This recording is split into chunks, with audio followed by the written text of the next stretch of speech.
So, hello everyone. So, gusto ko pakita sa iyo kung paano tayo maglilinis ng banyo. Nakita niyo yung mga itim-itim na yan. Diyan tayo magsisimula. Ayan, yung tiles. Tapos, yung sa lababo naman, meron kasing nagsuka dito. Ayan, pasintabi na po. So, lilinisin natin yan lahat, ha? Ayan, pati naninilaw na. Okay? Sinabi mga sangkap. Ang sangkap, ano yung magluluto? Ayan, to liquid dish soap. So, hindi ko naman papakita ang brand name, ano? Kasi importante malaman nyo kung ano yung bagay na yun. So, dish soap ito. Then, ito suka. Any kind of suka na nilagyan ko ng dish soap. So, wala hambig para puro. Then, brush. Ayan. So, lang yung gagamitin natin. Dish soap. Suka. Okay? So, mag-i-spray muna na tayo dito. Para matanggal yung mga scums o yung mga residue ng sabon. Wala pong kasamang tubig. Para puro lang. Ayan. So, lahat yan.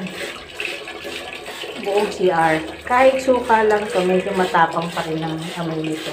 Kaya kailangan may face mask, kahit suka lang yan. Kahit yung organic, kailangan meron ka rin protection sa iyong lungs. Okay? Start na. Ayan. Tapos yung tabi ko.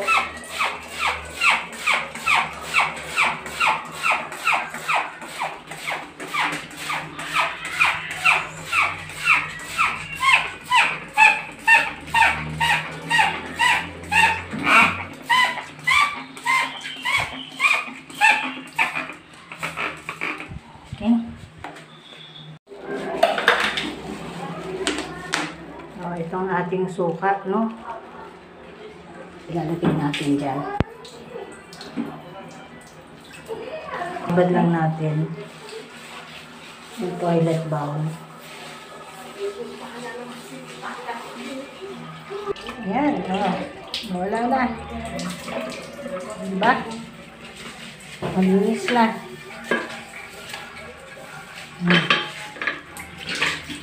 Okay. Ito naman. Suka pa lang ho yan. Wala pang sabon. Okay. So, nawala yung mga kalawang. Suka pa lang yan. Flush natin. Okay. Wala pang sabon yan. Okay. So, ito namang mga nasa gilid. Yung tiles. Okay. Ako maglalagay ng baking soda. Yan.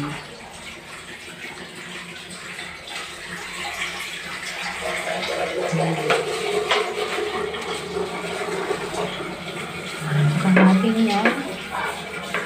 Tapos kasi, mas matapang kasi ang suka dahil meron siyang acid.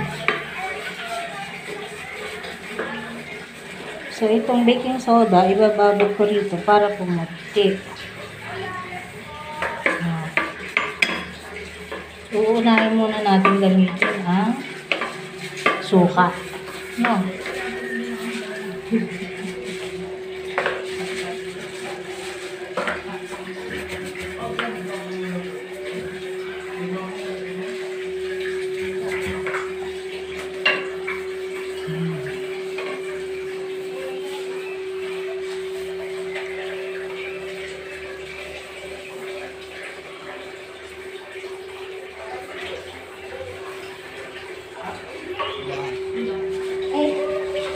So, wall na tayo. Wall. Ayan. So, nagtimpla lang ako ng tubig na may sabon. Dishwashing soap. Then, may scrub ko na to. Ayan. Kita nyo yan. Oh. Diba? Pumuti. Nawala yung mga mancha-mancha. Oh. Tingnan nyo yan, ha? Oh. Oh.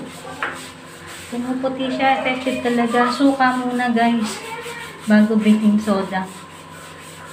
Dapat nga binabad ko muna yan eh. Mamaya na natin ituloy, ha? Yan. Tapos yung lababo, yan ang puti, oh. Oh. Diba? Ang puti. Grabe. Ayan guys, ipakita ko sa inyo. Tapos na tayo maglinis ng banyo. Ayan, ang puti, diba? Yung talagang sulok na yun, hindi ko na kayang abutin yun eh.